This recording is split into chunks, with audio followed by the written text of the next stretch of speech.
up, everyone? You are listening to episode 2 of the Recurring Bosscast. I am Jett from SplitKick.com. With me is Matt from Biff Band Pop. How's it going? I'm doing all right. And also with us is Jason from Inside Gaming Daily and Slick Gaming. Hello. I wanted to put these things up front. Normally we'll save this for the end, but I think it's important to mention it right off the bat, especially for people who listen to episode 1 and we're like, hey, where can I find the show? Or, hey, I want to reach out to these guys. How do I reach out to them? We have an email address now. Woo! So if you've got any questions, comments, spiritual issues, you can share them with us at bosscast@splitkick.com. Also, you can subscribe to us now on iTunes. Just throw the name Recurring Bosscast into your iTunes search bar thingy, and it'll show up. It's true, I just did it. That's awesome. Right, I was looking for a way to get in touch with me. Yeah. So it's been a little bit since we talked, 2 weeks ago to be exact, as of course this is a bi-weekly show. I listened to the other Split Kick shows, and they did mention the weirdness of the term bi-weekly, which could either mean once every other week or twice a week. True. That's true. And yeah, this is a once every other week show, yeah. So maybe we'll just refer to that as that for the time being. So once every other weekly. Yeah. Yeah, that rolls off the tongue really smooth. Yeah, I try. So Matt, what have you been doing since the last time we recorded the show? So my work sent me, well, I shouldn't say sent me, I sound like that's a bad thing. They gave me free tickets to go see the new James Bond film. Ooh. It was pretty good, I must say. I haven't seen a lot of James Bond movies, but I've seen a lot of the newer ones, and definitely up there. It's a really good movie. And the theme song, done by Adele, amazing. Really? Really, really good theme song, yeah. But anyway, so I get to the movie, and I'm thinking this has got to be karma, because I told all my friends, I'm like, oh yeah, my work sent me to the movie, and they're like, oh, you're so lucky. And so I get down, I sit down, everything, like they gave us all free popcorn and candy and all that stuff, and I sit down, and about maybe 10 minutes into the movie, I bite down on this piece of popcorn, and then chip the back of my tooth, my molar in the back. No. So I'm sitting there about halfway through the movie, and I'm going, oh, like now my tooth is chipped, and I didn't let it ruin the experience, but I think it was karma, definitely. That is terrible. Yeah, definitely. But luckily it's not painful, so Well, I can still eat and drink and all that stuff. So At least you enjoyed the movie, right? I did. It almost made me forget about the tooth. Yeah. One of my... Actually, just... No, go on. Oh, sorry. Nope, you do Okay, it. one of my friends at work was saying that Skyfall is pretty long. Was it a longer movie? It is definitely long. I think it's definitely over the 2-hour mark. I'm not quite sure how much. I just came back from Skyfall, actually. Oh, yeah? And it's about 2.5 hours. But it was all enjoyable, right? It was. I felt like it's if you get near the end of the movie and you think back and you go, wow, like it doesn't even seem, some of the parts don't even seem like you're watching the same movie. That's how long it is. Yeah. So it's pretty long. That's good, though. That's how it should be. Yeah, it was entertaining though, so that's good. Where would you rank it in terms of the Daniel Craig James Bond films? Ooh. That's tough. I have to say it's not as action packed as the other Daniel Craig James Bond movies. Mm-hmm. But I think what got me was just kind of the scenery and all that kind of stuff in it. I think it was more of a sort of ominous kind of James Bond movie as opposed to the explosions. I mean, there's explosions and gunfights and all that stuff that's typical for James Bond, but I think that definitely sort of lower on the action and higher on sort of the scenery and story and all that kind of stuff. So, and the Javier Bardem, the guy that plays the villain in it, is fantastic. I've heard good things. Absolutely fantastic. He's probably the best guy at playing creepy, I think, that I've ever seen. He really is. He's just such a creepy dude. Are we talking like Heath Ledger Joker creepy, something like that? I can't even, you just got to see it. I can't really explain it. He's got this shocking blonde hair, and then, well, I won't spoil the movie and stuff, but he's got some other sort of things wrong with him as well, but he's just really creepy. You got to see it. Awesome. I'm sold. Yeah, definitely. Well, what about you guys? What's up? Huh? So what about you guys? I was going to say I have a similar tooth story as Oh, as Jett said Oh, it's earlier. Dental hour on Yeah, Split it's dental hour. I need to get my wisdom teeth removed. All 4 of them need to go. oh no. So Yikes. yeah, I noticed that the back of my mouth was starting to hurt a little bit. So I got that little mirror thingy that like dentists use. My dad works like in dentistry sort of, and so I was able to look back there and I was like, oh well, sure enough, like my tooth is coming out. So I went to the dentist, got some x-rays, and they're like, yep, there they are, you should probably go to this oral surgeon. So I went to the surgeon and he said, yep, they got to come out. So you're hearing this now, and then by the next time we record, I will no longer have my wisdom teeth. I will be slightly less smart. They're removing 4 bits of wisdom out of you. Yeah, they don't tell you there's actually part of a lobotomy in there too. So You scared? no, I'm not scared. I've had surgery before. I've actually had teeth removed before, but they were just baby teeth. But no, I'm not scared. I know they'll do a fine job. So I'm actually really just worried that I'm going to have to miss more work than I really have to. But I'm sure I'll be fine. Yeah. Yeah, getting 4 out at the same time is tough too. Yeah, I know people have got 2 out, and I'm totally fine with them giving me drugs and making me fall asleep. So knock me out. Do what you have to do. True. I'll be out. Nice. When I had my wisdom teeth removed, I had 3 of them removed, and the dentist told me there was one in the upper roof of my mouth that once they remove it is going to leave a direct hole to my sinus cavity. And I thought to myself, that's not good. Yeah. Wow. That's not good at all. Yeah, the oral surgeon kind of gave me that like scare tactic too, because they have to disclose the problems that could happen, and I'm trying to think of the exact way he put it, but it was something along the lines of, if we nick this bone, it will cause a hole in your sinus cavity, so you'll be swallowing snot and blowing out coke from your nose. That's basically what he said, and I was like, oh my god. And then he says, no, don't worry, it's very, very uncommon. And so I'm just sitting there, my hands go ice cold, and thinking about swallowing snot and all this. So all I want was my The blowing teeth coke out I could deal with, but swallowing yeah. snot might get... Yeah, it wasn't a good image, but hopefully No. I will be swallowing snot free within 2 weeks. What about you, Jett? What have you been up to? Besides Skyfall, I saw Wreck-It Ralph. Oh yeah, It's a video game movie. yes it That is. was a lot of fun to watch. I really enjoyed it. Yeah, I saw it too. I thought it was really good. The initial draw for me was, oh man, it has video game dudes that I recognize in it. And they're a little heavy-handed with it early on, but then at a certain point it just gets into the rhythm of telling its own story, and I thought it was great. Yeah, Nice. It's very Disney, very much so. which in the grand scheme of things is a great thing, because they make quality movies, and I look forward to seeing what they do with Star Wars. That's Yeah. kind of a touchy subject. I don't think it could have hit any lower with the 1, 2, and 3, so I look forward to seeing what Disney does with it. That's actually a Yeah. good way to put it. Like, I get, where else are they going to go but up, in a sense? And I mean, you can look at the Clone Wars, but I know people said that they thought that was pretty good, the animated series. So Yeah. maybe the future's Yeah, my brother bright. watches that. He said it was great. Yeah, if they go more of the Clone Wars route, I think it'll be sort of a salvation. But if they try to sort of continue off of the back of Return of the Jedi, I think they might have problems. Yeah, I wonder, do we know where they're going at? Prequels or... Episode 7. And it's going to be, like, right after Jedi? Or are we going into the future? What? Oh, I have no idea. Not sure yet. Yeah, I Not a didn't hear clue. anything. I was just curious if you heard.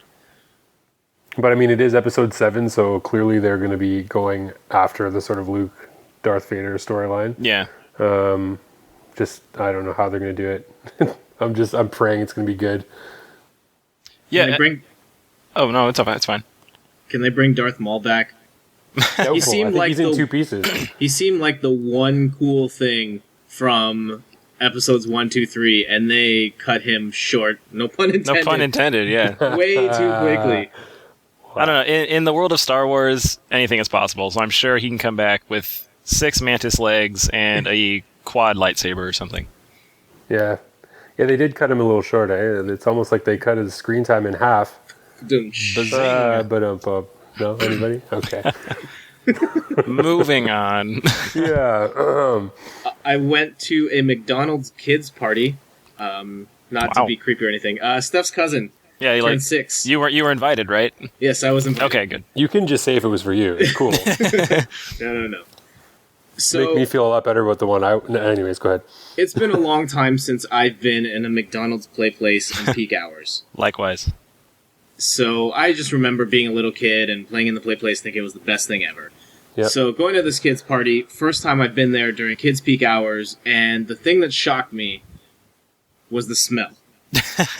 And just the smell of sweaty kids and feet totally grossed me out. I'm glad that is the exact thing I had in my mind was sweaty kids and feet. I'm glad you said that. I couldn't breathe, and I did not understand how all of the parents sitting around the play place were just sitting there all casually talking to each other and eating their food, and I could barely breathe, and these people are just eating their food like there's nothing wrong here. Yeah. That's because I don't know if you could tell the difference between sweaty kids and feet and the smell of McDonald's food. You probably just don't know the difference. It all melds together. Forms like a cocktail of feet and burgers. I mean, is this what we have to look forward to in Parenthood? I hope not. I don't know. My parents never took me to McDonald's that often. Like maybe once a month, maybe. So, I don't know. Once a month you can look forward to it. Yeah. I used to go after baseball all the time. I used to play baseball and we go to McDonald's afterwards. I never really played in the playpen though. I never found the allure of jumping into balls and like sliding down slides, and I don't know. I remember I really liked the play place they built, but in our McDonald's is very close to my house when I was growing up, and I remember liking it because they had these 2 slides that would like intersect each other, so you can kind of slide down them together and you can almost race. But I remember going down every single time and getting shocked like 15 times on the way down. But I would always go back up and I would always go down that slide. So whatever. Maybe this time it'll be different. Yeah, maybe this time I'll be fine and I won't charge myself up with electric static. The worst were the metal slides outside, and you would just get stuck to them and burn. Mm-hmm. Yeah. That was the worst. One other thing going on with me that I want to share with you guys and share with everyone listening to the show. Hyundai is doing this fuel compensation program thing, where if you own a car within a specific date range, they're giving you money back. Because they falsely advertised how efficient their cars were at burning gas. Yeah. So what happens for me, because I own one of those cars, is that basically for every 20,000 kilometers I drive, I don't know what that translates to into miles, but for every 20,000 kilometers I drive, I get $100 back. Wow. I just have to. You wanna come visit or something? Or? I have to go to the dealership. They validate how many kilometers I have, and they give me a credit card with a whole bunch of money on it. So this was the first time I went, and I decided to fill it out on the spot at the dealership. I got in my car, checked the mileage on my car, and said, okay, cool. I go inside, and the mechanic guy says, all right, I'm just going to go validate myself, and takes my keys and goes. And Steph says, you had the stereo on when you turned the car on last, right? And I said, yes. And she was like, he's totally going to hear Taylor Swift on blast, isn't he? And I was just like, oh, damn it, no! Taylor Swift. And it's the same mechanic guy I see every time I go. And now he knows me as the Taylor Swift guy, too. Hey, man, you brought that on yourself. Yeah, you did. It wouldn't be a Bosscast without a Taylor Swift reference, so. Definitely. All right, let's talk about some games and stuff. Matt, what are you playing? What am I playing? I've actually been kind of off the console a bit. I've been playing a lot of iOS games. What was I playing? I played He-Man and I think it's called the most awesome game in the universe or something. Nice. Are you guys He-Man fans, or were you ever He-Man fans growing up? Yes, I was. I was a He-Man fan by, I don't know, sublimation. My brothers watched them, so. Right on. Well, I mean, like, I was a He-Man fan. I wasn't a huge He-Man fan by any stretch of the imagination, but this game is it's pretty good. It's, one thing I find with iOS games, and it doesn't really matter what the subject matter is the iPhone, or sort of, I guess, the iOS gaming platform always tends to screw it up. And it doesn't really matter how good the subject material is. It's just the controls always sort of take away from the experience, is what I kind of find. Like this game, the scenery and everything looks great. The character sprites look great. The dialogue is it's funny, but it's kind of, you expect what's going to happen. But it's the controls, like the on-screen controls, like the sort of virtual analog stick, and it's an interesting sort of control scheme. Like to jump, you have to so picture like the screen's cut in half, and so the left half of the screen you move your thumb left and right to move He-Man left and right, and then on the right side of the screen you flick up to jump, and you tap the side to swing your sword, and there's different like finger combinations and stuff that you can unlock to do like, you know, jump in the air and slash, or big heavy punches or charge attacks or whatever. But the problem, like, certain things kind of drive me nuts about the game. So for instance, if you jump in the air to slash at somebody, you can't change directions in the air. So if you have enemies coming at you from both sides, you can jump and attack one, but the other one has to hit you because you can't turn around and hit him. It's the old Castlevania conundrum. Exactly. And you'd think, you know, how long has it been since that they would have got it right? Just a few decades. But yeah, I mean, and it kind of sucks because, you know, the game itself is good, the source material is good, the game looks great, but, you know, it's just I don't know, the controls make them kind of unplayable. Oh, that and the fact that all the enemies that come at you basically look different, but they all attack you the same way. So they literally all just run at you in a straight line, and then as the difficulty progresses, they attack you in a straight line from both sides. Whoa. And then there's flying enemies, little bats and stuff that fly around. So you can jump up and hit them, but if they fly by you, you can't turn around to hit them on the way back, so you have to land and then jump up and try again. Anyways, yeah, so I mean, it was an alright game. I beat it, but didn't really have a whole lot of fun playing it. How much does it cost? It was, I believe, 99 cents when I bought it. I think it might be $1.99 now. And it's not that long. I mean, there's only, what is it? Between 3 and 5 levels per sort of area. And there's, I think, maybe 6 or 7 areas. And each level you can beat in like 5 minutes less. Yeah, it's not bad for $1. Yeah, I mean, what are you going to ask for, right? Yeah. But, yeah, just the controls. Which actually leads me to my next one that I'm playing, or that I was playing. Have you guys heard of True Skate? No, I have not. I don't believe so. Do you ever play Touch Grind? No. I have heard of Touch Grind. I've seen it. I have not played it. So basically, it's like an overhead sort of skateboarding game. So your fingers act like the actual rider. So you can do tricks and flips and grinds and stuff by using your fingers like you would your feet. Yeah. Yeah, and I played Touch Grind. The controls are way better on Touch Grind. The view is a lot better on True Skate. So if they could combine the two, that'd be awesome. But yeah, I don't think I'll be playing True Skate much more. That's a bummer. Yeah. Oh, my girlfriend's addicted to this game called Song Pop. I have played some Song Pop. What do you think? Is that iOS too? Yes, or what? it is. It is, yeah. I was told that it was going to be the new Draw Something, so I downloaded it. I played it for a little bit, and it's okay, I guess. What is it exactly? It is a music trivia game. Basically, name that tune. Okay. Yeah, essentially. Does it like feed from like Pandora or from your iTunes or something, or what? No, it's completely, it's whatever they're using. They have some kind of cloud they pull from. Oh, cool. And basically it's exactly what Jett said. It's name that tune, but then you sort of unlock categories as you go along.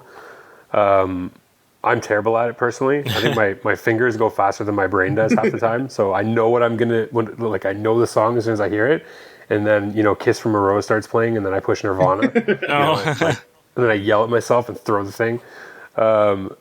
But yeah, so basically, that's my other problem with it, though, is that it's got this currency system in it, which is basically, any sort of free-to-play game now usually has some sort of, buy to get ahead sort of mechanic. Right. And this one is, every time you beat somebody in a round, you get 3 coins. But then you need something like between 200 and 400 coins to buy a new genre. Wow. So you're literally, I mean, it's such a money grab. But yeah, Liza's addicted to it. She loves 80s music, so she constantly picks the 80s categories, and she just ruins people in them. She's really good at it. It honestly sounds like a pretty awesome game. It's so simple, but it is. I can see how it can be addictive if you know. I assume the initial download's free. Yep, Yeah. absolutely. I think I'll be downloading that tonight. Yeah, worth a shot. Yeah. There is a free, and then I think there's an ad-free paid version. Yeah, I'm all good. Yeah. Anything else you? Oh, and the other thing that the free one doesn't have is the paid one has 80 games that you can have on the go, and then the free one I think is only limited to about 20. So, which I personally wouldn't have a problem with, but like I said, Liza's addicted to it, so I think she's probably got about 60 games on the go right now. So. Yeah, I don't have that many friends, so no, you can just start with. Yeah, I know what you're saying. I don't know. I oh my gosh, I had that problem with Words with Friends. I had too many games going, and it just stopped being fun. It started being like a job. So I can't do that. Yeah, that's pretty much it for me. What about you guys? Yeah, Jack, you can go ahead. All right. Still playing that Assassin's Creed 3. We've got a tweet from Splitkick superfan JJ about Assassin's Creed 3. He tweeted me, "I'm 5 hours in and loving Assassin's Creed 3, and I wasn't impressed with Assassin's Creed 2." 5 hours in is a really interesting point in that game, because I would argue that the game doesn't even really start till you're about 5 hours in. Really? Like, if you watched... So it's all up from there If you watched the commercials and saw, oh man, I'm this Native American dude, and I've got this tomahawk, and I'm going to stab people in the face and hunt animals in the woods and stuff, that stuff doesn't happen for a while. And, I mean, Assassin's Creed games usually take their sweet time to establish the world and teach you all of the different mechanics, but yeah, there's a interesting way they went about starting that game, and there's a big spoiler super early on, so it's hard to dance around the subject, but I think it was the story part that got me going through that point, and then after that it kind of got better. Right. I'm liking it, but I'm not in love with it to the point where it's the only thing I want to play. I think maybe it's also because I know the game is really long, so there isn't really any point in playing it in super long bursts, so I just kind of play 1-2 missions at a time and just let it go. And for the most part, I'm enjoying it. I'm at this point where there is a chase scene, and at this particular point, I felt like everything bad that Assassin's Creed does happened in that one sequence. Really? So, I guess, just set the tone. I'm chasing this guy, and he's running through crowds, and there are guards trying to stop me, and I have to tackle him. And first off, I ended up losing him. Fine, whatever. And at a certain point, I checkpointed in between him that's running away and these guards that are chasing me. And for whatever reason, when the game would reboot me into the world, it would make me face the guards instead of the guy running away. So then he would bolt off, I'm facing the other guys that I don't want to fight, and by the time I've turned around, he's already left. So that sucked. That sucks, yeah. About 10 times in, I got away from them and was chasing this guy, and I caught up to him. He got stuck between a horse and carriage that's supposed to be crossing the street, and the horse and carriage just stopped. And I'm like, oh, I've got him this time. And I kept pressing the tackle button, and nothing would happen.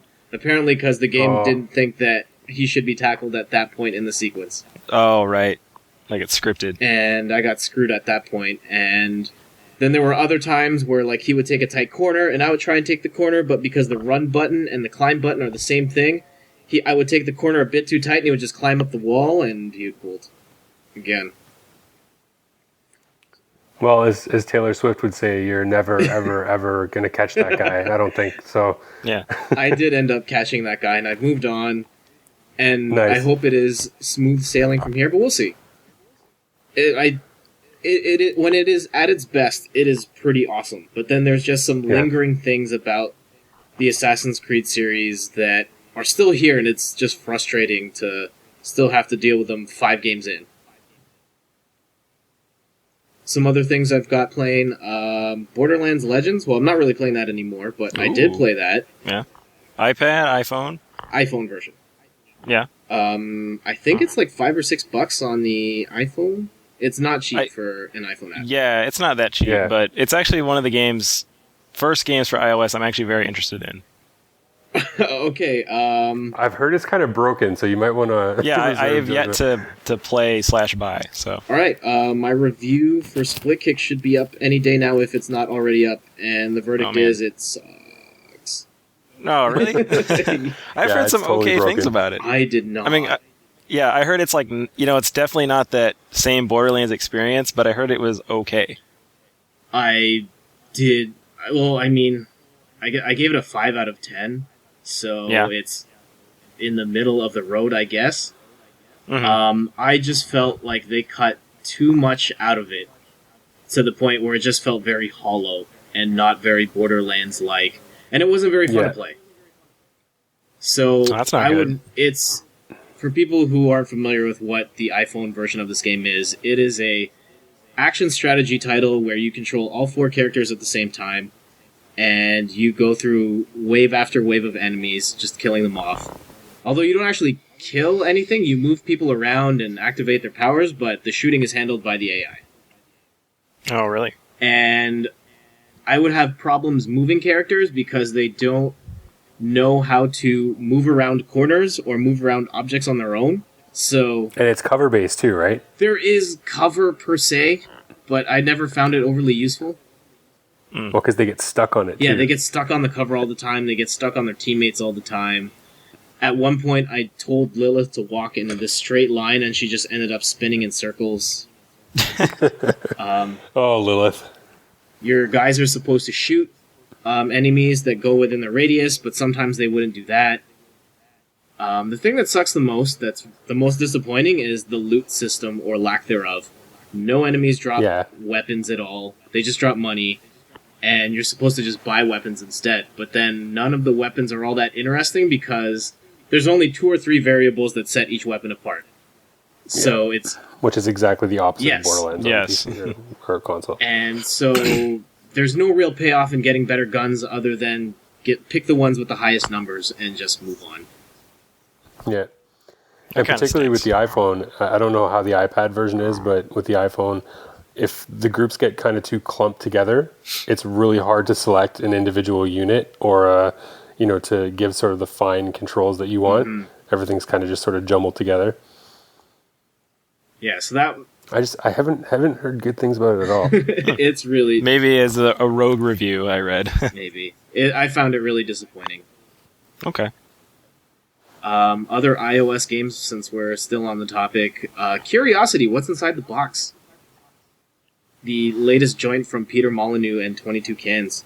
I've heard a lot of people are having trouble connecting to the servers on that one. Are you guys familiar with what this is? No, I have not heard of this. Alright, so Me I neither. will explain this high-concept hipster game to you. Classic Peter Molyneux. So, the game is all about this giant box. And the entire world is chipping away at this giant box, 1 square at a time. And at the very center, there is supposedly something life-changing in the middle. The thing is, only one person will ever see that, and it's the person who chips off the last piece. Hmm. So it's a very cool social experiment, and the concept of it is very strong, but actually playing the game is the most mundane, boring thing I could ever possibly imagine happening in a video game. So What do you do? Yeah. you end up zooming in on this giant cube until it's basically pixels, and then you touch the pixel and the pixel disappears. And you just my chip God. away at this giant cube. That's the That's whole the game? whole game. That is terrible. You get...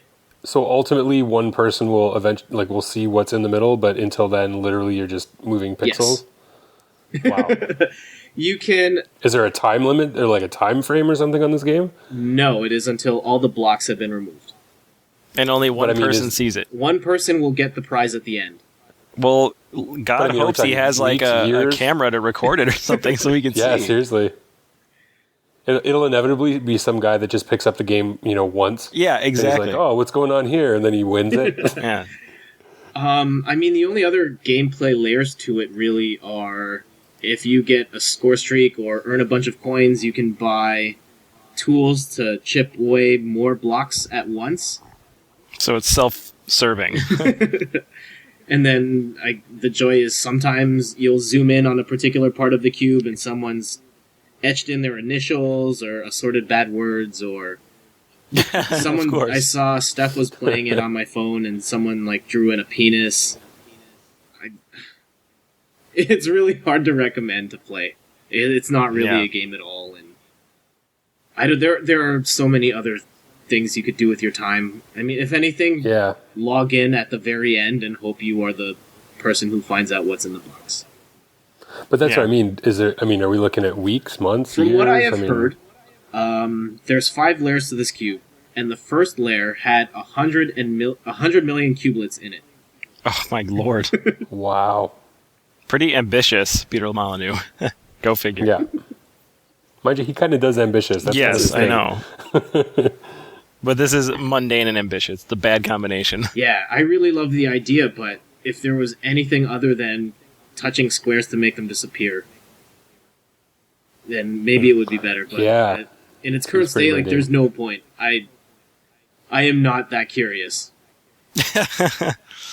So you've lost the entire purpose of the game is gone for you. Exactly. Curiosity lost. One other thing I wanted to point out that I've played. I got to play the Wii U again. Nice. Cool. Uh, We're You're at getting it soon, right? yeah, I've got my pre-order. It's going to Nice. ship in the... They don't ship on Sundays, so that kind of sucks, but some Aw. point next week, I should have it. awesome. Nice. Jason, you are more than welcome to come by my place and play, even though you are super far away. I would love to. Matt, If I could, I would. Matt, I think, is... Jett, actually, you should be driving to his place. 'cause Yeah, get you a gas got the reimbursement. gas card, basically. Yeah. So, I went to a GameStop close by, and they had the Wii U demo station set up, and they had like 19 games they were displaying, but you could only play one of them, and that one game was Rayman Legends. Good choice. And I thought it was awesome playing through that. For one, the game looks gorgeous. The art direction on this one is just phenomenal. The 2 levels that they showed were really, really pretty. One of the levels was it was a forced scrolling level, and it was to the rhythm of the song Black Betty. And so all of the action was timed so that you had to time your button presses and your attacks with the music in order to progress, Cool. or you would die. And it was really fun to play. I like it. And the other level on it really shined with 2 people. So I had the Wii Remote and the Nunchuck, and Steph had the gamepad. And with the gamepad, she was controlling this character named Murphy the Frog. I think his name's just Murphy, but he is a frog. And I would control Rayman moving around the screen like he normally does, and she, with the touchscreen, would control this frog who could then cut ropes, move platforms up and down. There was one instance where there was this circular maze thing, and she would have to tilt the gamepad in order to make it easier for me to navigate through it. And I thought it did a really great job of showing the idea of asynchronous gameplay, where Steph was doing a very different thing from what I was doing, but we were working together towards the same thing. Nice. Yeah. Sounds cool. And what I really liked was that, unlike, say, Super Mario Galaxy, where someone else can pick up a second Wii Remote and waggle it around and collect stars, the person with the gamepad is actually really important to the overall success. You can't beat those levels without that person, and they're doing meaningful things in the world. So, and it didn't feel like they got the baby controller and were doing baby things. Like, it actually looked really interesting to do. So do you think this will lead to a future where the Wii U is more of a sociable gaming thing, where you really need 2 people to experience it fully? Maybe. Yeah. I thought it did a really great job of showing that particular concept, and I hope that a lot of developers follow suit and are able to come up with some cool ideas that take advantage of that. Mm-hmm. Is it enough to build an entire console on? I don't know. But it was a lot more fun and interesting to play than Scribble Knots and Batman, which I played at Fan Expo. And it got me a lot more excited for the system than those 2 games did. It was definitely a good choice to demo. It was probably the best one. Sounds like it. Fantastic. Yeah. Definitely, if you guys are passed by one of those Wii U demo stations, give it a shot. Nice. But that being said, I mean, again, the question still remains: how many more games are going to be as awesome as that, right? Yeah. I'm kind of concerned for Mario at this point. I've pre-ordered that game, and I hope it's great. I have a feeling they're not going to push it as far as Rayman did in that demo. But I don't know. All speculation at this point. Yeah. Time will tell. So we'll see. We will talk about some more Wii U stuff on the show next time. Matt, you are more than welcome to come by my place and play some Wii U. Let's do it. Sweet. We will set that up outside the show. Done. So let's get to topic of the week, Bosscast topic of the week. So you've heard us talk about a whole bunch of games that we've been playing, but there are 2 huge games out right now that none of us mentioned. That's Halo 4 and Call of Duty Black Ops 2. All right. To be fair, Black Ops 2 I don't think is out yet, but Well, by the time people hear this, buy Black Ops 2 will True. be out, Comes out. and we're probably... Okay. Yeah, it comes out tonight. yeah. Does it really? Okay, case in point. I didn't even know it came out today. You guys... Tonight at midnight. Yeah, okay. breaking the fourth wall. Yeah. People now know that the show isn't live. Ugh. Oh, wait. Oh, yeah. That's right. Behind the curtain. Oh. So yeah, I just wanted to talk about some Halo and Call of Duty from three people that aren't really interested in either, and I guess the big headline we have on this outline, gaming hipster / mainstream gaming. Whatever the Gaming heck that is supposed to hipster, mean. best term. Yes. Somehow it seems Gaming fitting, hipster's yet not so somehow it's very strange. So I mean, let's talk about some Halo So- a little bit. Matt, sorry, you were going to say. No, that's cool. We can start with Halo. Halo. I was part of this thing called the Ampere Game National Gaming Tour, and basically that was in '08, and my brother and I were managers on it, and it was literally a search for the next, or a team of pro Halo players. Wow. And we were going around the country sort of searching for the fourth person to add to their team, and I literally ate, slept, and breathed Halo for a good 3 months, and it was all with professional players that were so ridiculously good at the game I couldn't even believe it half the time. And I have total respect for those guys, and I have total respect for sort of the people that really play these games professionally. I just have so little interest in actually playing them. It's just, I don't know. I mean, I've been to MLG events where they play. I've, sat on the main stage and kind of looked out and thought this would be really cool if I had the interest to play in something like this with the crowd cheering and all that stuff.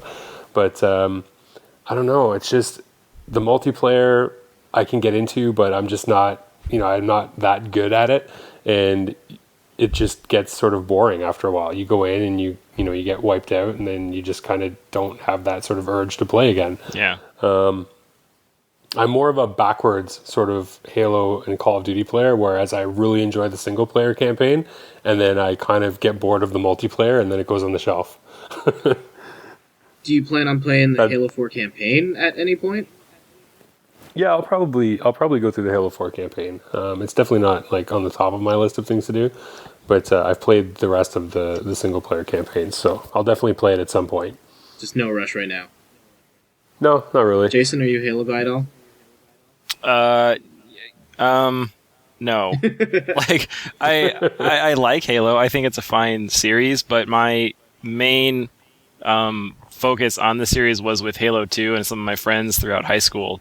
I never really played much Halo 1, and I didn't even have an Xbox, but my friends would play Halo 2, and after tennis practice or swim practice, we would, oftentimes go to each other's house and, like, have actual parties where we would, get 4 Xboxes and TVs and all play, and Nice.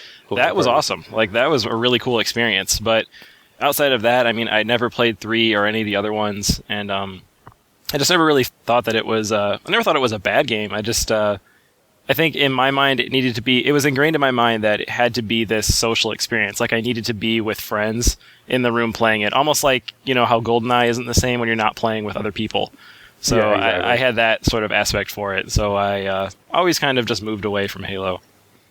Fair enough. I don't think I ever gave Halo a fair shake. So I didn't have an original Xbox. I was a GameCube only kid at the time, and I think I just missed the boat on Halo. By the time I finally played a Halo game, I think ODST was out, and I borrowed a copy of Halo 2 just to see what was going on. I played maybe 2 hours of single player, and I was not feeling it. I thought the story. To be fair, I don't really know anything about the Halo story, but I just felt at least those first few hours it was taking itself a little too seriously, and Yeah, it could have been. I just was not interested in the fighting. Yeah, totally. It's just not my thing. Yeah, I think What gets me about I the think the multiplayer aspect of it is really what took off. And I mean, Definitely. like, maybe without experiencing that, Jett, maybe you didn't quite get the full force of Halo 2 or any of the other Halos, but I don't know. Yeah, probably not. I keep telling myself that at some point I would like to give it a shot for realsies, and I don't know where the best place is to start. Would it be with like Halo Anniversary Edition, or Just jump straight to 4? You mean just for storyline? Yeah. The franchise period. Kinda... I think that I want to say I heard good things about Anniversary Edition, but I see no reason why you couldn't start with just the original Halo, just to like start with that, because it's still regarded as a very good game. Mm-hmm. So I think you could start there and see. You would easily pick up on what the craze was about, and then from there, if you wanted to go like jump ahead, I mean, everyone seems to be thinking 4 is really good, so maybe kind of see the beginning and the end and just see that way. In my mind, that might be a good route, but not being a Halo fan, I couldn't give you the best answer. No, I would agree. I would start with the 1 and kind of work your way through them. Yeah. Cool. I still think the funny part about Halo is that they're still working towards this big reveal of Master Chief's face because no one's ever seen it. It's never going to happen. But, I mean, no one cares anymore, Yeah. I don't think. I mean, really. But I don't know if you guys know, but spoilers to anybody who hasn't played Halo 4 right till the end. If you're extremely hardcore and you beat Halo 4 on Legendary, which is a feat in itself, apparently you get a glimpse of his eyes outside of the mask. Whoa. So I know, Mind big, I know, blown. can't believe it. Yeah, but not much. I mean, literally just his eyes, and then it disappears, and it's about half a second long. So I'm still holding out for not worth the Legendary campaign, if you ask me. Yeah, I'm still holding out for the Metroid ending, and Master Chief is a woman. Yes, It could still happen. Definitely. Just very manly I think eyes, it could. apparently. I think it could. And that's really scruff voice. True. If it's a woman, she has really manly eyebrows. I'll tell you that right now. Okay. Oh, Chris. Does he have a monobrow? No, he doesn't. I was hoping it would be something like defining, but so far I think it's just normal sort of generic Are they very eyes. bushy or No, they're grizzled as an adjective, I think. They're grizzled eyebrows? sort of grizzled sort of eye features in general. Yeah. Looks like he's been through many wars. Let's just say that. Well, he has, so it's true. He definitely has. And I mean, let's get real. His name is Master Chief. Yeah. That just screams grizzled eyebrows. It definitely does. Yes. So I think we're going to cut to this special interview I did with one of my coworkers, David, a.k.a. DG Omega. And so he is probably the biggest Halo fan I know. And I when Halo 4 came out, I thought I would grab a few words from him on Halo 4 and Black Ops. So we will drop that in here. What's up, everyone? When the discussion of Halo and Call of Duty came up as the topic for this week's episode, there was someone in mind that I just had to get on the show. So I'd like to introduce you to David, a.k.a. DG Omega. What's happening, Split Kick? Nice to be here. So David is actually my coworker, and he is probably the biggest Halo fan I know. My coworkers and I make fun of him a lot for his love of Halo, but maybe I'm just too cool for school, and he really knows what's up. They don't make fun. They hate, guys. It's all hate in this office. Oh, come on now. So, I mean, just to give people a point of view of where you're coming from, tell us about your history with the Halo franchise. How far do you go back? I would say owning since day one. I mean, back in the Halo 1 days where you're playing split screen with your friends in your parents' basement, putting up a cardboard screen to stop screen watchers, all the way since back then. Oh, well, that's pretty far back. So you never had any experience with the way old Halo real-time strategy games beforehand? No? No, I guess not that far back. That's fair. Why do you love Halo so much? I think it is the purest first-person shooter, kind of like the chess game of first-person shooters. Everybody starts with the same loadout. Everybody moves at the same speed. There's not real any classification differences. It just allows you to know what your opponent's going to do and just try and best him. So I haven't really been following Halo multiplayer too closely, but with Halo 4 in particular, haven't they made changes to make it more uneven for more experienced players? They have, and I'll be honest with you, Jett, I wish they didn't, but I mean, still, Halo's still the best first-person shooter, so you got to stick with it. They have tried to make it a little bit more like Call of Duty and add some sprint features to it and different classifications. You can change the way you look with your armor appearance and all that kind of stuff. But, I mean, essentially, it's still a game where everybody starts with a DMR or a battle rifle, and you know everybody else is starting with the same weapon, and there's one mega spawn, and yeah, ownage. Own it. So I'm guessing multiplayer is a really big draw for you, and do you play competitively? Yeah, I mean, the storyline campaigns, it's always good to start with that when you get the game, just to, keep up with what's going on in the Halo universe. But, I mean, essentially, everybody should be spending the majority of their time playing multiplayer. That's where, the game's real competitive spirit and fun is to be had. I would say, I just told you recently, I just beat the campaign yesterday on Legendary, and it took me about, 8 hours total. From now on, it's going to be all time in multiplayer, so I'm kind of looking forward to that. Of the campaigns of these Halo games, where does this rank for you? It's up there. Halo 1 just has the nostalgic appeal. That's obviously the first one ever, so that's good.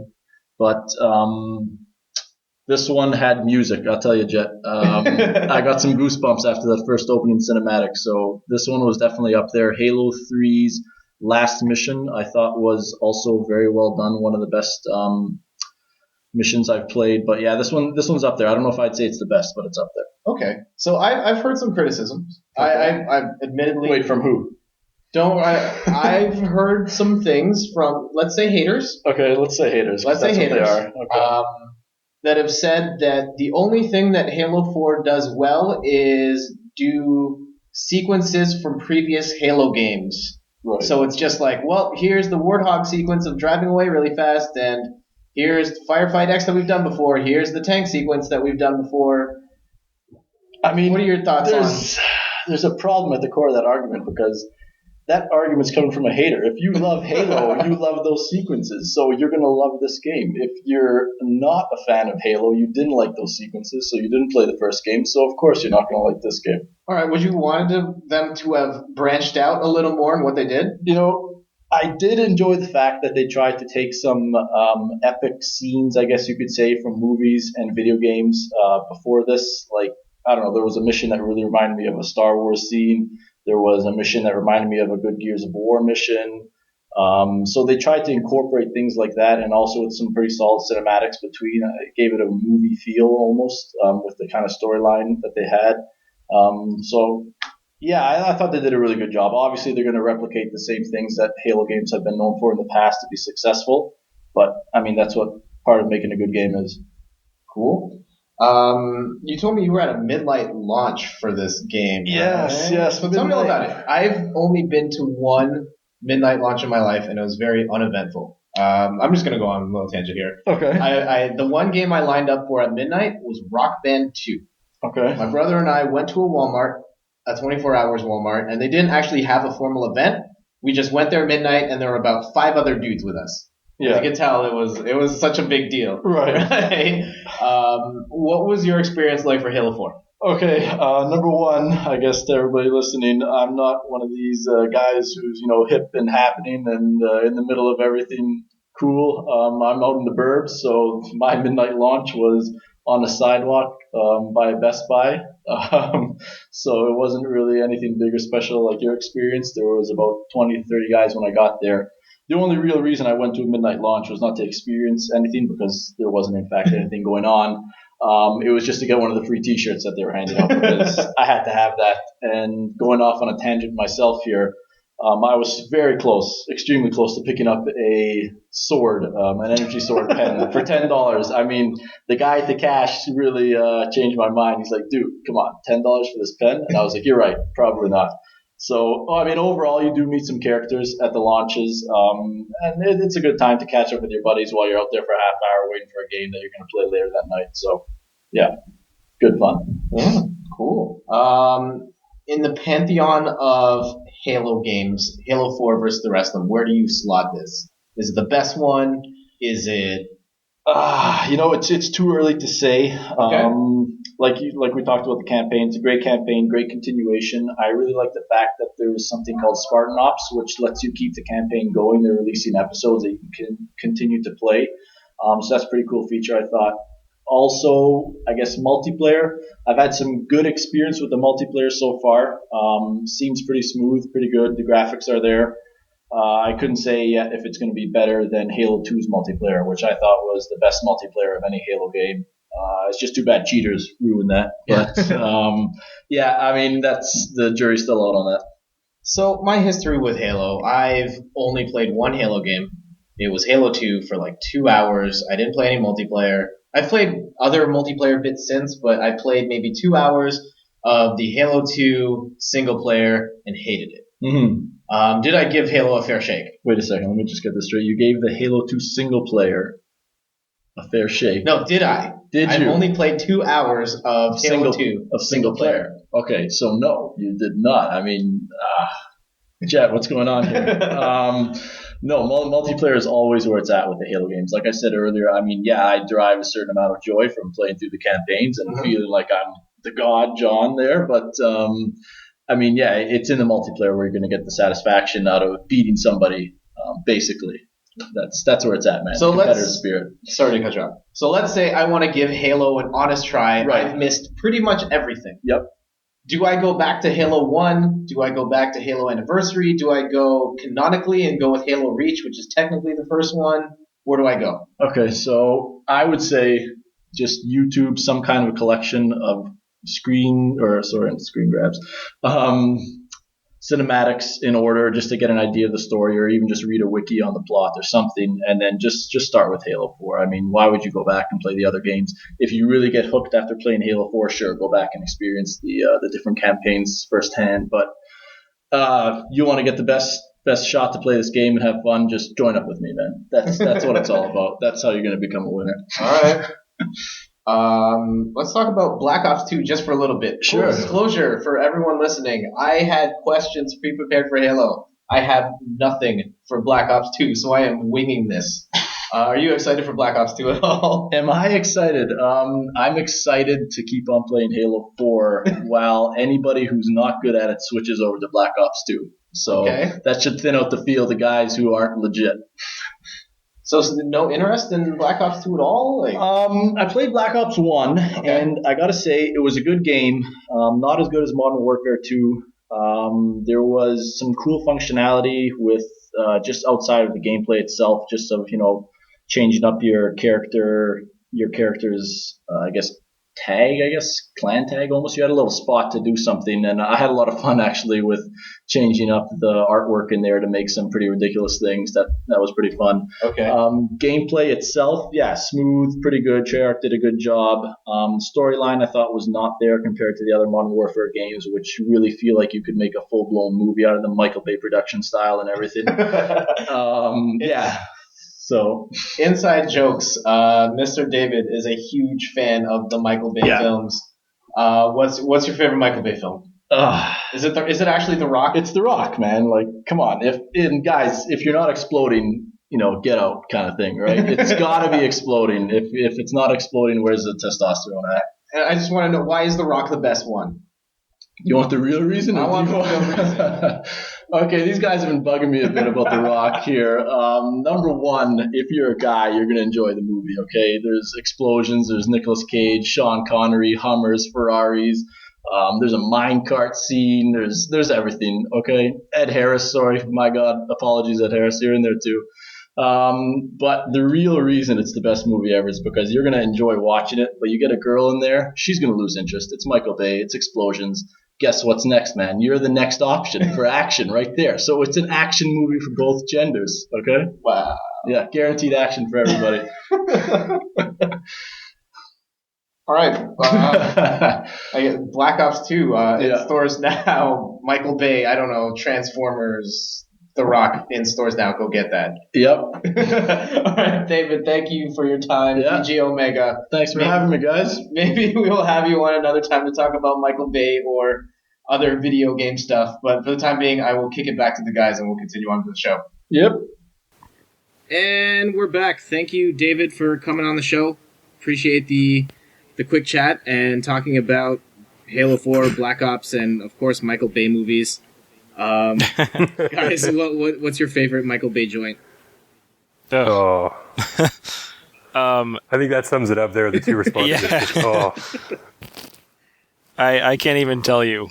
I like the one with the explosion. Yeah, there's too many that have the explosions. I get them all mixed up. So, speaking of explosions, speaking of Transformers 4, starring Mark Wahlberg. Anybody? What? Really? Yeah, just announced. I didn't even know they were announcing it. Wow. just There you like go. Star Wars, that franchise only has one direction to go. Yeah, basically. I actually like the first one. Yeah, That was pretty good. It was okay. It was okay, and it reveled in its cheese, and then Yes, it the did. second and third just got way too serious and way too stupid. Yeah, and way too much Shia LaBeouf. And that is a perfect transition to Call of Duty Black Ops 2, I think. It is. No? Yeah, sure. Are you guys We'll go with it. as indifferent with Black Ops or Call of Duty as you are with Halo? I don't want to say I like group them together because I really have never played. I've never played Black Ops, but I've only played partway through the campaign of Call of Duty Modern Warfare, the first one, so Call of Duty 4. Okay. And that was it. So, but I still kind of regard Halo and Call of Duty or Black Ops, whichever one, sort of in the same, I don't know, the same mold when I think about them, which isn't really bad. It's just I bunch them together, and I know their differences, but I don't know. They're all, and to me, it's all kind of the same. I'm indifferent to each one. Now, do you classify them as the same because they're shooters, or because they're both super popular, or something else? Yes and yes, but those aren't bad. But I think it's just I put them into that category because they're the same kind of like multiplayer-driven, I don't know, RPG fests in a sense of getting like higher numbers that just doesn't cater towards me. So I mean, it's not what I enjoy, but that's why I group them together because they kind of do that same thing. Fair enough. Yeah, and I mean, let's get real. Like, they're sort of received the same way, right? I mean, they all have midnight launches that people line up for hours and hours for, and I mean, they're different games and different sort of storylines and whatnot. But I don't know. Yeah. Shooter's kind of a shooter. I don't know. Yeah, if you're shooting humans or aliens in the face and getting prestige points, it's the same. So it doesn't matter. I was also late to the Call of Duty bandwagon, but I did catch up for the most part. I guess it's a coincidence that I even played a Call of Duty game, because I had no interest in them. I had no interest in military shooters. And then at my mom's Christmas party, she actually won an Xbox 360 bundled with Modern Warfare 2. Wow. So Cool. my Nice. brother and I decided to play it and thought, oh man, this is really cool. And I powered through that game and played a ton of the multiplayer and decided to go back. So I played Modern Warfare 2. I played the first Modern Warfare, which is probably my favorite one. I played Call of Duty 3 for about 15 minutes and realized, man, this game did not age well at all. And stopped. And then I played World at War, and I really did not like that game. Really? Yeah. I've heard good things. It was the whole World War II thing. It kind of played out. I didn't think it looked that pretty. And then I ran into a whole bunch of scripting issues. Really? Where things were supposed to happen and they didn't, and I just got confused and realized half an hour later, oh, something was supposed to happen here and it didn't. So let's just turn this off, restart, and go from there. That sucks. Yeah. See, I think that my interest in, like, I have a big interest in all the Call of Duties because I am very much, like, attracted to the idea of the RPG element of the multiplayer and basically leveling up and getting more stuff. Because whenever I play a game and my numbers go up, I am happy. And so in that sense, that game is so popular. And I mean, shooters are fine. Like I have fun playing shooters. So I want to experience that, but I know I don't have the amount of time I need to dedicate to that sort of game to get what I think I want from it out of it. So it's almost like the game itself just comes full circle and I realize that I can't play it the way I want to, so I don't even bother. Yeah, like I have tons of friends that play the game online. Yeah, and same. I find that if they're playing online, I'll play online. But if I don't have groups of my own personal friends playing, I find it just sort of not satisfying to go on and play with people that I don't know. Because generally they're either a lot better than I am, or the group that they're in is a lot better, or just that I don't know. I find it a lot more fun to play with people that I know. We have a good time playing it. But then when I don't play it, they continue to play. Then I get back on. They're like 35 levels above me. And then I just go, Yeah. do I really want to play enough to catch up? Or do I just kind of let it go? Then I end up just playing it, off and on for fun. Yeah. You saying that kind of reminds me of something else. I remember I picked up Team Fortress 2 for the PC maybe a year or so after it came out, and getting onto that game and not knowing what to do, you just get your butt kicked over and over again. Totally. And it took me several hundred hours of gameplay until I could consider myself okay at the Scout. And so, like, I just know when I do Call of Duty or even Halo or Medal of Honor, whatever game it is, I know that it's going to take a lot of time to get to that level, and I have plenty of other games that I could play. So it's like, maybe not. Yeah. And I mean, there's people that dedicate so much time to these games, you know, like opening day. I remember I waited in line for, I think it was either Modern Warfare 2, I think it was. We actually went to the midnight release and waited in line for it. And I remember getting home, and the game had only been in the public hands for hours. And there were already people that were, you know, level 20, level 25. And you're going, how are these people getting to this level? The game's only been out for 2 hours. Yeah. But, yeah, I mean, you need to put a lot of time into it to get to the level that you want to be at. I think that, I mean, no one will deny that all those games are very popular and they bring in a lot of people to like play them.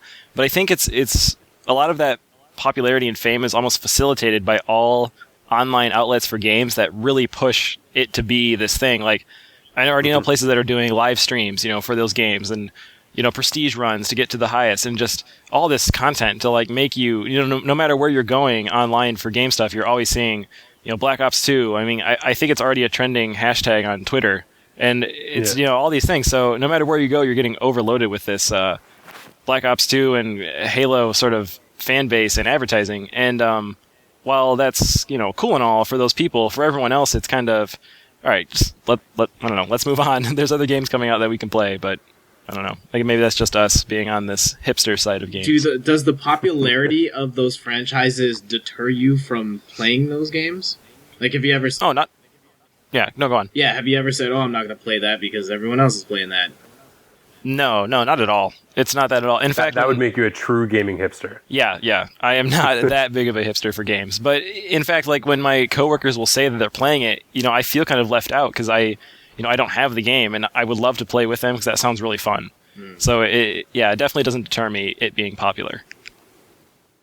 Yeah, no, I'm the same. The popularity of the game doesn't have any effect on whether or not I buy it. But one thing I will add, though, I have a 15-year-old cousin, and literally him and every single person that he knows plays that game. And, and I mean competitively. I mean, he's, you know, in the last game, I think he's 9th prestige and, you know, counting. And basically... they're going to go out, buy the game, and start all over again. Yeah. And they play all the time. I mean, he puts in probably, you know, 2 hours or more every day. Wow. And I don't know, I think it may be even becoming more popular with the younger kids, like, you know, the teens, early teens, things like that. Those young whippersnappers. The young whippersnappers. Because literally everybody he knows is playing it. And I mean, competitively playing it. They put a lot of hours into it, so... And maybe it's becoming more popular with them. I think that's actually really good, because I remember, you know, it wasn't a shooter, but when I was younger, like, I would put so many hours into games like Banjo-Kazooie, you know, for the 64. I loved that game, and the joy I got from playing it was, you know, awesome. So if these kids are getting that same experience from playing and just, you know, leveling up or playing multiplayer, then more power to them, because that's, you know, in terms of games, like, that's what a game should do for you. So if that's what it is for them, it's working. What you're saying is Call of Duty is 2012's Banjo-Kazooie. Yes. On record saying that. All right. I really want to talk about one other game that doesn't really fit in here. I guess kind of the complete opposite of Halo and Call of Duty. I just wanted to throw in there, I really don't like Journey. I mean, while we're talking about hipster games, and that one in particular, I went out of my way to try it because everyone kept saying that game is so good, and I thought, okay, fine. I'm generally not into the art house style of game, but sure, I'll give it a shot. And it did nothing for me. It was this really pretty world, and then you walk around and you collect pieces of the scarf and you hit some switches, and then the game is over. And I was like, wait, what? Where's the rest of this game? You just don't like scarves. I think that's what it is. But yeah, since we discussed this brought up this topic, I just been thinking about like, man, I need to say that I really don't like Journey, even though that has nothing to do with anything. Have you guys played that game? No, I've not played it. Jett's going to go out later tonight and drive by all the lines of people waiting for Call of Duty, and he's like, make sure you don't buy Journey. Yeah. I'm sure the cross-section of people who like Call of Duty and Halo and also like Journey is probably slim. Yeah, you're probably right. True. That's true. Do you guys, I mean, while we're on the topic of hipster gaming / gaming elitism, and we covered games like Journey, do you go out of your way to play the more indie / art house games just because that's what people are talking about? Not really. I think I think there's almost two types of indie in my mind, and the one type is sort of this like a more popular indie style of game. Like it's an indie game, indie in quotes, that I don't know. It hits off more with people, and I think the best example of that would be an Atlas game or like an Access game. One of those ones where people know about it, but it's never going to sell multiple millions of copies. And so you can kind of look at that as almost an indie game because it's so niche, like it's such in its corner. Whereas there's also this other truly indie, which is like I don't know, all these games that are popping up on Steam or even some on Xbox Live, and those feel more indie. And I never really seek out those other indie ones to play them for their content or story unless I hear about them. Like I'm not someone to go out of my way and just try random stuff. But if I hear like, oh, this game called Braid, it's really amazing platforming and great time travel mechanics, so I'm like, oh, now I'm interested, and then I go to it that way. But no, I don't go to it strictly because I don't know, it's just popular. I kind of hear about it, something allures me to it, and then I go. Yeah, I would basically say the same thing. I think he hit all the points I would have said. Sorry, I didn't mean to take it away from you. No, that's cool. I was counting them off as you were saying them. Yeah, I was going to say that. He's got it. Yeah, I was going to say that. Okay, we're good. One last topic before we close this off. Name some games that were not popular that you really like or thought did not get a fair shake. It's your hipster game. Your Wow. Your pre-cool game. I'm looking at my shelf right now, and the game that stands out to me is Enslaved. Oh yeah, that's a good one. Didn't you talk? You were talking about that in one of the earlier podcasts. I think it was after we recorded the last one, and we brought up this topic. And it's an Armageddon end of the world style game, right? Yes. Mm-hmm. Yeah. And that game is fantastic. At this point, you could probably find it in a bargain bin for $10 to $15. Totally worth it. Please give it a shot. That game bombed really hard at retail, and we'll never get a sequel for it, but it's definitely worth a shot. I don't know how popular you wanted to go back in terms of games that we liked, but I always really enjoyed the Phantasy Star Online game for the GameCube. I know it came out on Dreamcast first, but I really like that. And I know it had some subscribers and people played it, but I feel like it didn't get a good enough rap for what it did. Okay. And that was a good one. A great really, choice. really good one. Did you have the giant keyboard controller for it? I first got the game on the GameCube, and I don't think they released a keyboard for the GameCube. But I did get the keyboard for the Dreamcast and the mouse. Okay. And I rarely played it on the Dreamcast because I clocked in like 200 hours on the GameCube, so I'm like, I don't need to play this again. Have you seen the GameCube keyboard controller? No, I didn't even know they had one. Man, I need to send you a picture of that. It is basically... Yes, you do. Imagine a GameCube controller with a giant keyboard in the middle. Okay, I saw those pictures. I thought they were fake. No, that was totally for Phantasy Star.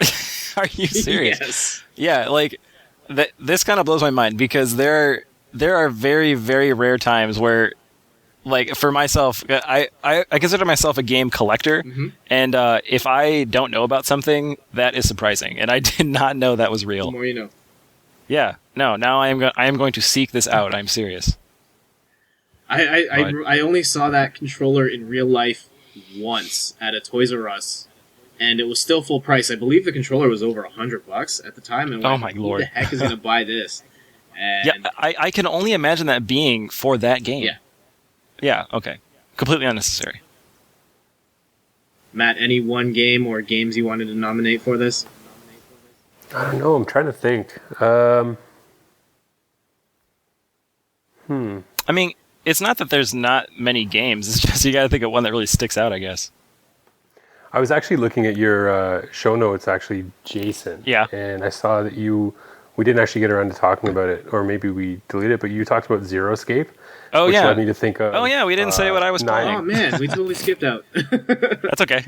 So before, I just want to say the predecessor to that, the 9 hours, 9 person, 9 doors. 999. Totally didn't sell well at all. Well, not in North America anyway. But was pretty awesome. Yeah. I haven't played Zero Escape Virtue's Last Reward. I haven't played that one, but I do remember playing the 9 hours, 9 persons, 9 doors. And it's, for like a kind of a text-based adventure. Very much so. It's pretty awesome. Yeah. Yeah, Zero Escape is much the same way. Is it? Yeah. Do you want me to go on what I was playing? Yeah, I didn't even notice absolutely. that we didn't. Hey, Jason, what were you playing? Oh, yeah, rewind. This last couple weeks? Yeah, so I am still currently playing Zero Escape Virtue's Last Reward, which, as Matt said, is the sequel to 999 from the DS. And it's really not a game. It's more of an interactive book. And every now and then you have to, swipe around and touch stuff to solve this mystery of how you get out of this room. But that's not the point. The point of the game is to experience the crazy good story. And I am, locked into this story so well because it's so captivating. And the best way I can describe it, and I really don't want to give any spoilers, but have you guys ever seen either the first Saw or the second Saw movies? I've seen. Yes. Okay, yes, I have too. It's actually the only 2 I've seen. And I get a lot of inklings of those 2 movies in this game, and it's all the good stuff. Oh. And it's, I don't know. It's really good. It really gets you. It grabs you from the very beginning, the very beginning of the story, and it doesn't let go. And I really want to say more about it, and I need to review it later, but I don't want to give any spoilers because the game it just needs to be experienced. So definitely high recommendation. Now, that being said, do you think that this is going to be a game that sort of flies under the radar as well? Oh, absolutely.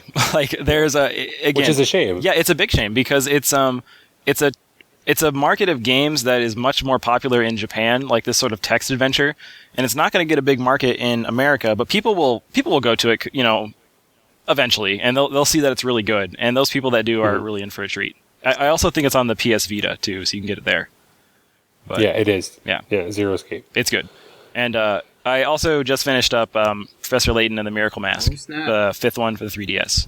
So how was that? I actually thought it was probably, in terms of my favorite ones, it is my second favorite. In terms of quality of gameplay, it is probably the best one they've made so far. Really? So, just that they transitioned to the 3DS, and so they upgraded the visuals to 3D. And first, I was very against that idea because the visuals of the first Professor Layton's were so good, and it was arguably the best part of those games. So I was like, maybe not. But then when you play it, you realize that especially the backgrounds are just so gorgeous, and they're so big and detailed.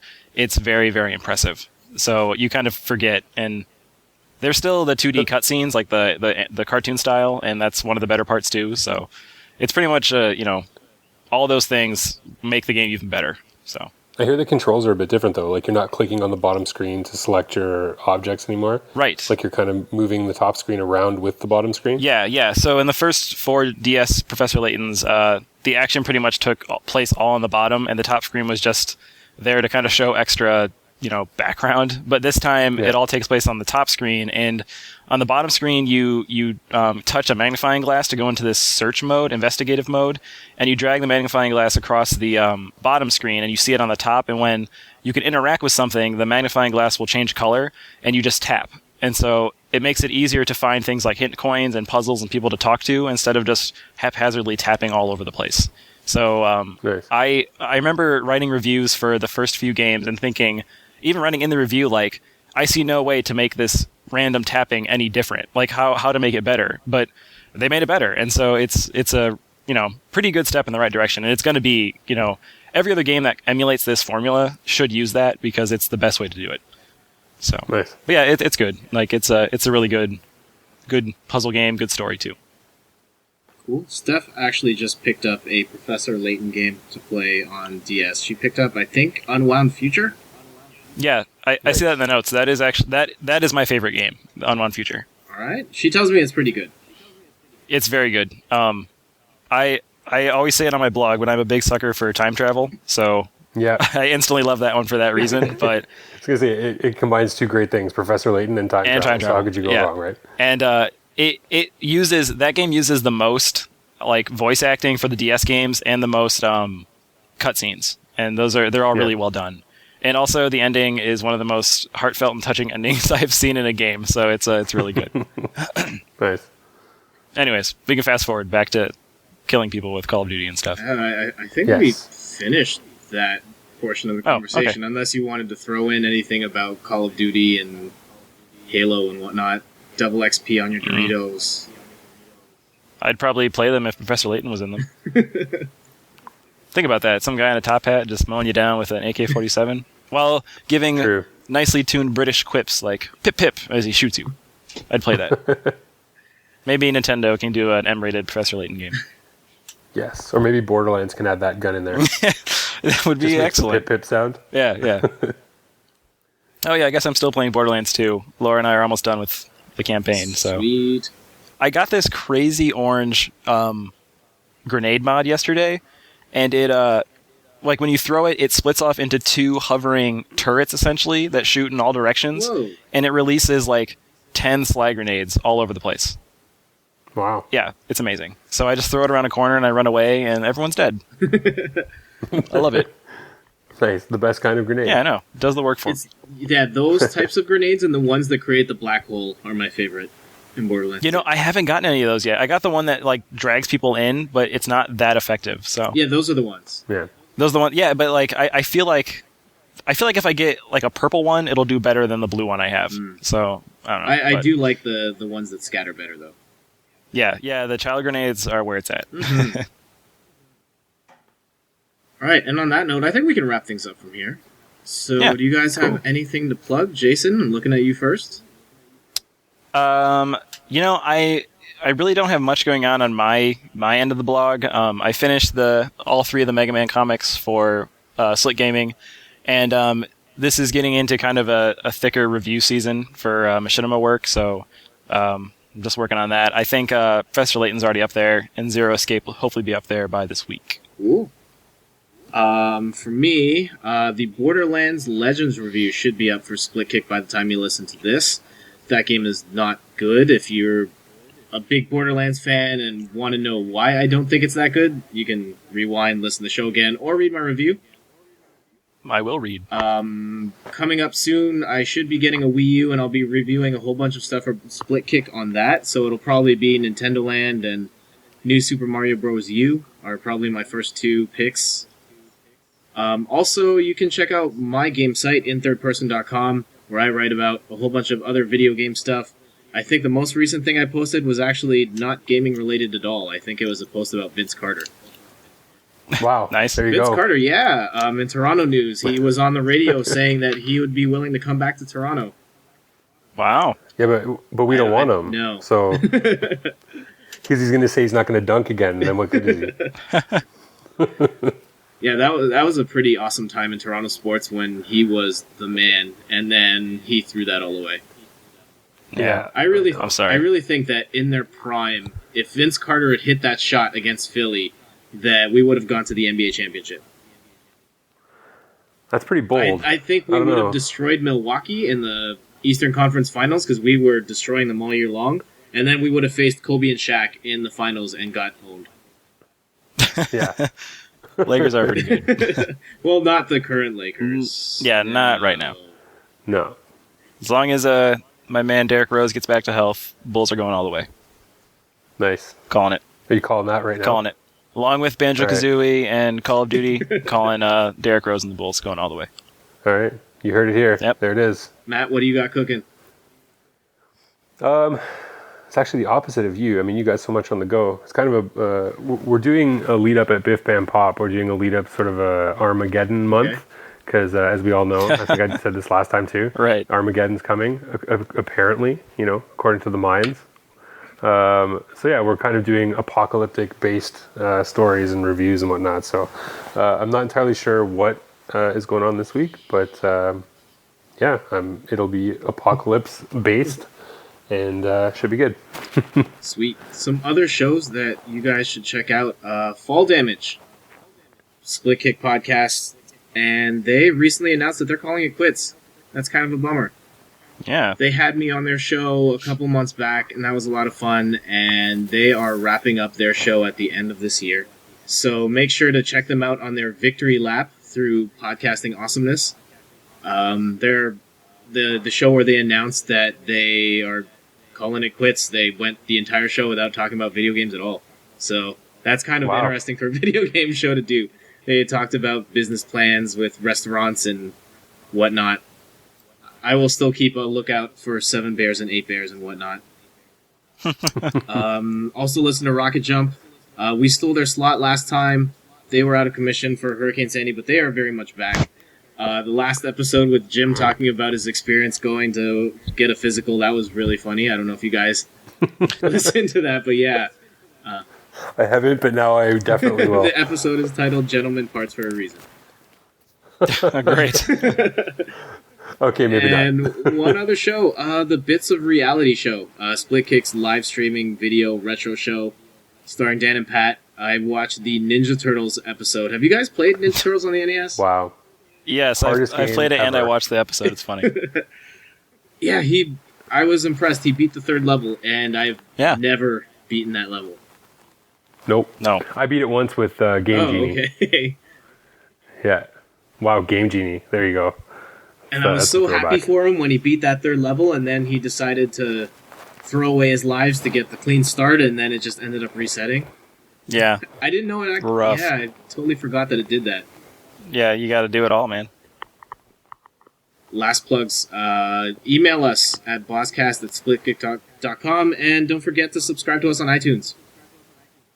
I should also throw on the Twitters in there as well. Man, so many plugs at the end. Yeah. Sorry, if you're still listening, you can reach out to us on Twitter, Matt at Matty Lang, Jason at Jay Jasicki, and myself at Jett Landicho. Any parting words before we go? Have fun playing Black Ops 2. And Halo 4. If you're a Black Ops player. Yeah. Or not. One last note I just wanted to throw, going back to the Call of Duty topic. The Call of Duty players that I find the weirdest are the ones that don't upgrade from year to year. Do those ones exist? Yes, if you look at the Major Nelson top 10 list of games on Xbox Live, half of them are Call of Duty. So really? I know there's still a whole community of people that only play World at War. One of my friends is one of those people. I guess if you dedicate so much time, it's hard to let go.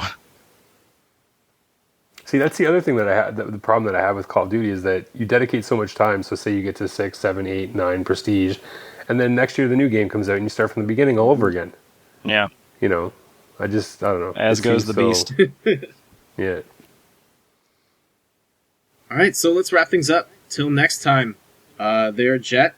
Well, no, they're not Jett. I'm Jett. I'm not Jett. No, you're Jett. Yeah. You sure about that? Yes, I am Jett. I guess. I don't know. Matt and Jason signing off. Later. Bye. See ya.